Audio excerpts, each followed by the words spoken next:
ఇప్పుడే జీ5 app download చేయండి. చూడండి మీ ఫేవరెట్ టీవీ షోస్ ఎప్పుడైనా ఎక్కడైనా.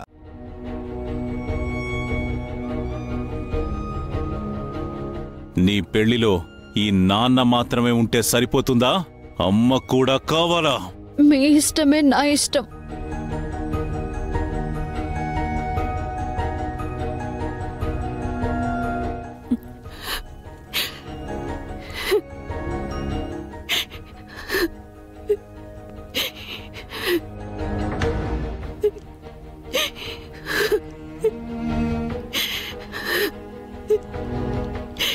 పెద్దమ్మా,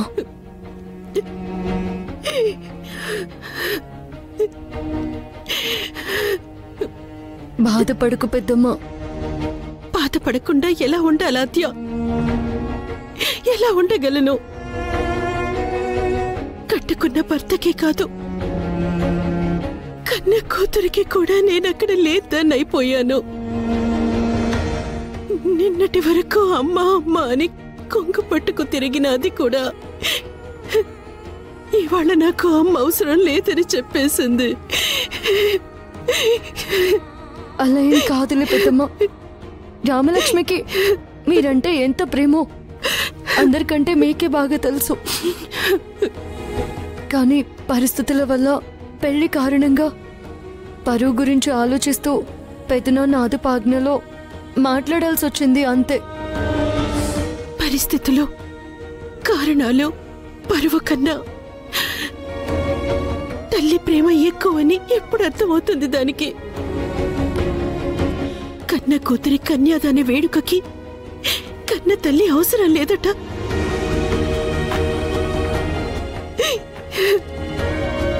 బిడ్డని పెళ్లి కూతుర్ని చేసి మురిసిపోతూ పీటల మీద చూసి ఆనందపడుతూ అప్పగింతలు చేసి పాతగా సాగనంపే ఆ బాధని ఈ తల్లికి లేకుండా చేస్తున్నారంటే నేనున్నా లేనట్టే కదా, బతుకున్నా చచ్చినట్టే కదా. పెద్దమ్మా ఏంటి?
దీనంతటికీ కారణం నువ్వే.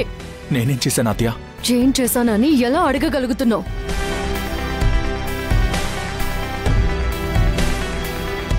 ఆ రోజు నీకు రామలక్ష్మికి పెళ్లి జరగకూడదు అని, ఆ పెళ్లిని ఆపాలని మనం అబద్ధం పెళ్లి చేసుకున్నాము. అన్ని అపార్థాలు తొలగి తిరిగి రామలక్ష్మి శౌర్యలు కలిసాక అందరికీ మన అబద్ధపు పెళ్లి గురించి చెప్పేద్దాం అనుకున్నాము. అలా చేసుంటే ఈ పాటికి అందరం కలిసిపోయేవాళ్ళం. పెదనాన్న ఆవేశంతో, పెద్దమ్మ ఆవేదనతో, రామలక్ష్మి ఎటూ చెప్పలేని ఇరకాటంతో ఇంట్లో వాళ్ళందరూ బాధతో కాకుండా అందరం కలిసి హ్యాపీగా ఉండేవాళ్ళం.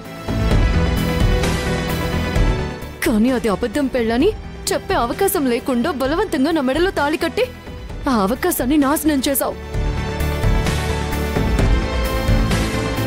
అర్థమైందా నువ్వేం చేశావో? ఈ బాధలకి కారణాలు ఎన్నున్నా ఈ బాధల్లో నుంచి బయటపడకుండా ఉండడానికి కారణం మాత్రం నువ్వే. పెద్దమ్మ పడే బాధకి, రాల్చే ప్రతి కన్నీటి బొట్టుకి కారణం నువ్వే నువ్వే నువ్వే.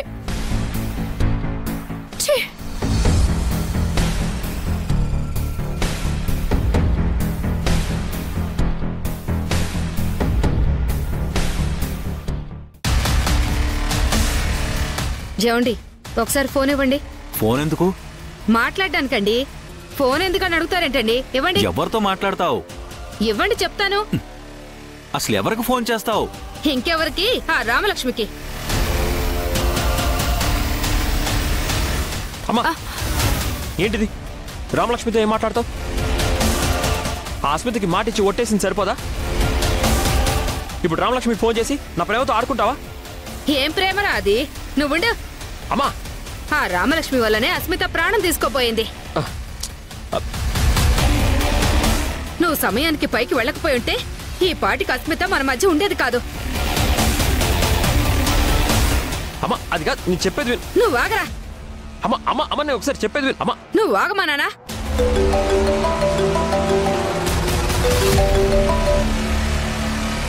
హలో, నేను శౌర్య వాళ్ళ అమ్మని మాట్లాడుతున్నాను. చెప్పండి అత్తయ్య. అత్తయ్య ఎవరే నీకు? అత్తయ్య ఎవరు?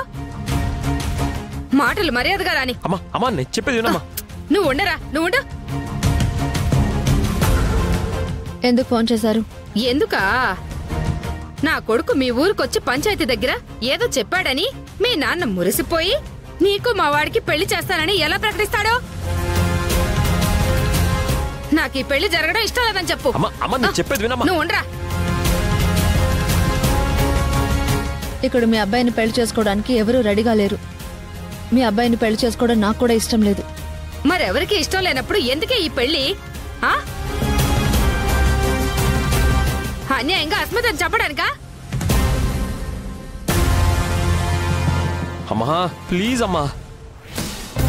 అమ్మా ఇప్పుడు మాట్లాడడం ఆపుతావా లేదా? నువ్వాగా.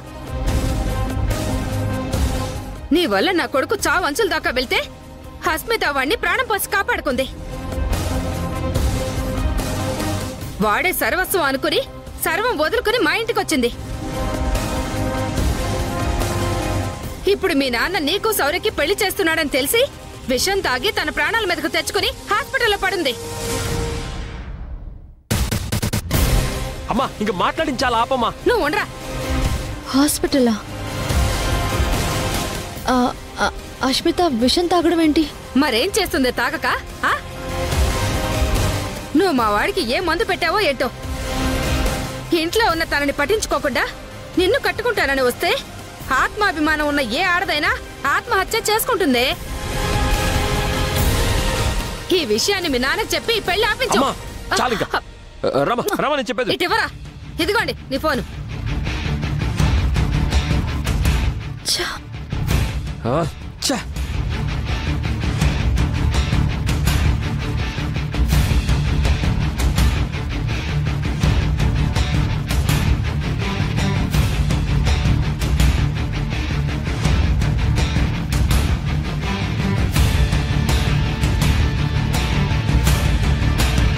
అయిపోయిందమ్మా. ఆ రామలక్ష్మికి ఫోన్ చేసి దుమ్ము దులిపేశాను. జీ5 యాప్ డౌన్లోడ్ చేసి అన్ని ఎపిసోడ్స్ పూర్తి ఉచితంగా చూడండి.